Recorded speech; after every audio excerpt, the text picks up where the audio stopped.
Magandang araw na naman sa ating guys. No? May kunting tip na naman ako dito sa amplifier na nakaayos na tulog guys. No? Natutulog na ito, nagagana na. Pero ang mic, gagana din. Pero ang diferensya dito guys, ang tutorial ko dito, ang mic nagtutunog pero hindi siya nag-iiko. Kahit i-short mo pa ang kanyang volume sa echo, sa kanyang gain ng echo, ang upper at sa gitna, hindi pa rin guys, no? Wala, kahit kunti na echo, wala. So, dito guys, ituro ko sa inyo kung saan dito stage ang echo, no? Ito guys, ito ang kanyang panel, no? Na kissing. So, may tatlong mic in ito guys, mic 1, mic 2, mic 3. So, ito ang kanyang gain ng mic 1, mic 2, mic 3. Bass, treble, may tone control ang mic. Iba ang sa kanyang music na control, Ito ang sa music niya may mid. Sa mic naman, dito may tone control, pero walang mid, Bass and treble lang siya. At echo. So, dito guys ang kanyang potentiometer. Ito sa huli, no, ang echo. Dito sa una tayo, no. Ito ang mic 1, 2, 3. So, mic 1, mic 2, mic 3 potentiometer niya ang gain. So, ito ang bass, treble, at ang panguli ang echo.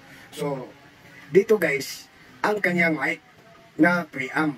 12 volts ang supply dito guys na IC na ito. Ang IC na ito guys, TL084CN. No? 12 volts ang supply dito, naka-split supply. At dito naman, sa kanyang tone control na mic tone control, 4558, so split din ang supply dito. So ito sa panguli na IC guys, dito ang echo effect niya, ito ang echo na IC. So ang supply dito guys 5 volts lang. So dito guys, no, alamin natin ang tutorial nito, paano malaman natin kung saan ba tayo magkumpuni kung walang echo. So ito guys, kung nakita ninyo, regulator ito sa 5 volts, no? Kasi ang 12 volts negative dito at sa capacitive, pati dito sa tone control, 12 volts din na split. So naka-regulate na ito guys, galing sa mainboard, galing dito sa amplifier, sa mainboard niya. So naka-regulate na. Siya ang nag-supply dito sa preamp mic at saka sa tone control mic. Dito, kasi hindi man pwede dito guys na 12 volts din ang supply dito, masira ito, mabas din itong echo na ito. Ang number ng echo IC dito guys, PT2399, makita ba ninyo? So linagyan nila ng regulator na IC. Maliit guys, 78, di ba common ang LM7805? Pero dito guys, maliit ang nilagay dyan, parang transistor lang na ganito guys, Tinanggal ko na yan guys kasi nasunog. Hindi na makita ang number. Ito guys. Ito. Kita nyo? Basag. Basag siya. Sunog. So hindi na makita ang number. So, ayun guys. Kaya nga walang echo. Kanina, medyo natagalan ako dahil akala ko ang control ng mic echo. So, nakita ko guys. Tinisiran ko dito. Hindi pa ko ito napansin kanina. Dito sa nag-check voltage ako. Importante guys sa atin magkumpuni, check voltage.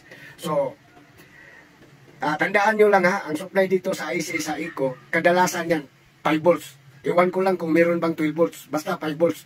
Pag tester ko dito sa kanyang paa na supply, walang 5 volts. So, papunta ako, sinilip ko ang kanyang daanan ng supply. Ito, kanyang supply. Patungo dito. Pagkakita ko guys, sunog ang transistor. So, mag-testing tayo guys So, testingan natin guys Iwan ko amplifier. Kung makita nyo, iwan ko lang Ayun na, no? Naka-on na. So, kuha tayo ng mic.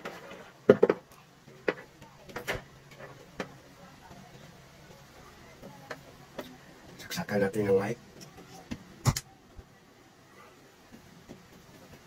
Hello. Nasa mic 1 tayo. So, dito tayo sa mic 1. Testing, Hello. Dito tayo mag-volume sa mic 1. So, kahit nakapihit na yan, naka-pull na ang echo mic o wala.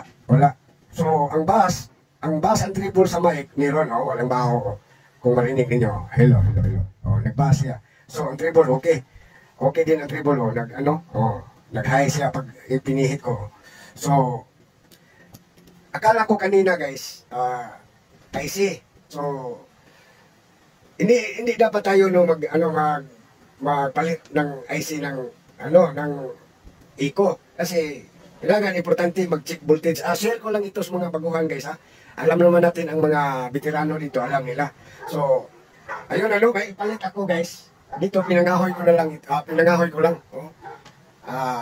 Kung makita ninyo. 7805, di ba? Transistor. Di ba kadalasan yan malaki? Parang driver ng amplifier, driver ng OPT. Ayun, So, umpisahan na natin pagkabit,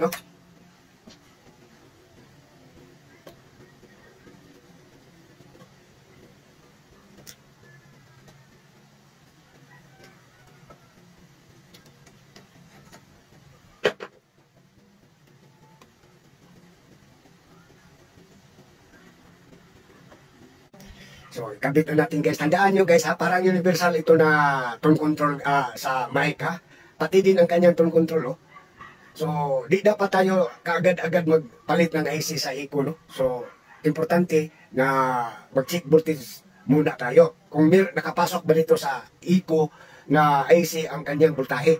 Tandaan nyo kadalasan yan 5 volts. So, dito na ikabit ko na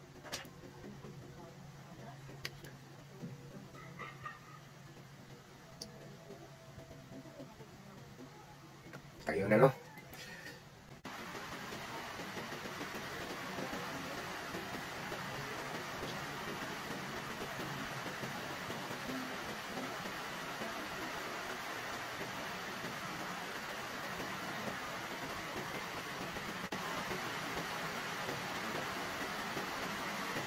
So, nakabit na guys, So, ngayon naman, isira natin.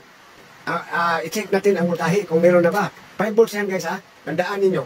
Kadalasan yan sa supply ng Eco, 5 volts. Makita ba? Mahirap ipwisto ang So, ganun lang Makita ba? Ayun. Ayun na. So, i-on natin. Ground. Naka 10 volts tayo Tingnan natin. Ito ang out Pareho lang yan sa ang paa sa kanyang yung malaki na common na 7805. Ayun, 5 volts guys Kung makita ninyo tester. Basahin yung 5 volts Nasa 10 tayo. Nasa 10 tayo na selector. Sa range ng tester So naka 5. Ayun So nice May voltahe na. So ngayon guys mag-testing na tayo Microphone, ipakita ko lang sa inyo ang microphone Sa mic 1 lang tayo mag-testing. Kasi malakas ang ulan na naman sa Cebu So ngayon pakinggan nyo. Hello. Hello, nag-iiko na. Kasi nakapasok na tinestiran ko na dito. Nakapasok na ang supply sa Eco. Ayun ano natin ang volume sa Eco. Hello. Ayun. Wala Wala nang Eco pag sa minimum ang kanyang gain sa Eco. Pag binuksan natin Eco na. So, dito lang guys Maraming salamat Thank you for watching. God bless.